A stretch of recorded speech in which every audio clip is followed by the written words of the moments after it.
আসসালামু আলাইকুম। আমি মজিদুল ইসলাম জাহিদ বলছি। উগান্ডা থেকে। উগান্ডাতে আমাদের যে ৫,০০০ একরের জমি যেটাতে এখানে আমি এখন দুম্বা চলতেছে। দুম্বার সাথে আছি আরকি। লোক আছে বাট আমিও সাথে চলে আসছি আরকি। একটা কোয়েশ্চেন পাই সেটা হচ্ছে যে বেশিরভাগ মানুষ আফ্রিকা সম্পর্কে কি ভাবে? ভুল কি ভাবে? ভুল যেটা সেটা হচ্ছে বেশিরভাগ মানুষ আফ্রিকা মহাদেশকে আফ্রিকা বলে। অর্থাৎ আফ্রিকা বলতে আমাদের একটা কমন ধারণা হচ্ছে সাউথ আফ্রিকা হচ্ছে আফ্রিকা। একটা দেশ। বাট আফ্রিকাতে আসলে ৫৪ টা দেশ আছে টোটাল। ৫৪ দেশের মধ্যে কিছু দেশ আছে যে দেশগুলো নিরাপদ না। এর মাঝে মরক্কো নিরাপদ একটা দেশ, তিউনিসিয়া নিরাপদ একটা দেশ, মিশর নিরাপদ একটা দেশ, আর রুয়ান্ডা আ বিজনেস ইন্ডেক্সে ৩৭তম দেশ, স্পেনের চেয়েও আগায় আছে। টুরিস্টদের যে নিরাপত্তার যে সূচক, এই সূচকে সারা দুনিয়ার মধ্যে ওরা ৬ষ্ঠ অবস্থানে আছে। পূর্ব আফ্রিকার যে দেশগুলো mainly Rwanda, Uganda, Kenya, Tanzania, এখানকার মানুষরা খুবই শান্তিপ্রিয়, খুবই সাধারণ, খুবই সিম্পল, খুবই ফ্রেন্ডলি। এবং যে ভুল ধারণা যে সাউথ আফ্রিকাতে নিয়েই আমরা বেশিরভাগ সময় শুনি যে ডাকাতি হইছে, ইয়ে হইছে। সো সাউথ আফ্রিকাতে এটা একটা কমন ঘটনা, বাট এবং ওখানকার দোকানগুলো খেয়াল করবেন, বেশিরভাগ দোকানের ছবিগুলো দেখবেন যে মনে হবে জেলখানার ভিতরে আছে। সামনে বড়, বড় রড-টড দিয়ে একদম জেলখানা বানায় তার ভেতরে থাকে। আ মোজাম্বিকেও কিছুটা এরকম।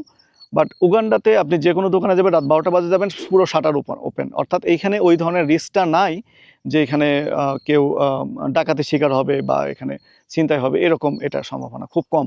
এখন পর্যন্ত ১.৫ বছরে আমি এরকম কোনো সম্ভাবনা এখনো দেখি নাই, চোখে পড়ে নাই।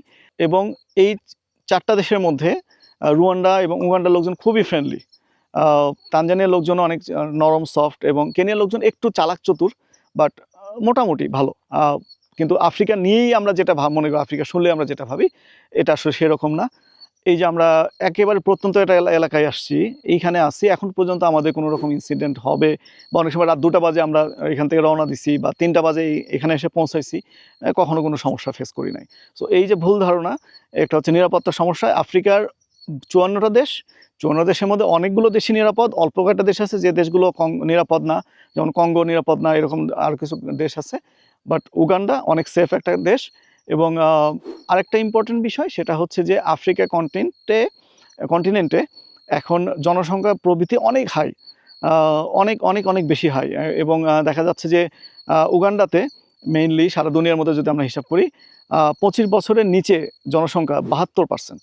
সো সামনে অনেক বড় একটা ওয়ার্কফোর্স আছে যারা লিড দেবে, এবং এদের কাজ করার অনেকগুলো জায়গা আছে, এবং একটা বড় তরুণ জনসংখ্যা আছে যারা এই দেশটাকে পুরো চেঞ্জ করে দিতে চায়, এবং চেঞ্জ করে দেওয়া তাদের পক্ষে সম্ভব। দরকার হচ্ছে তাদের মেন্টরিং দরকার, তাদের কিছু নলেজ দরকার, ইনভেস্টমেন্ট দরকার তাদের।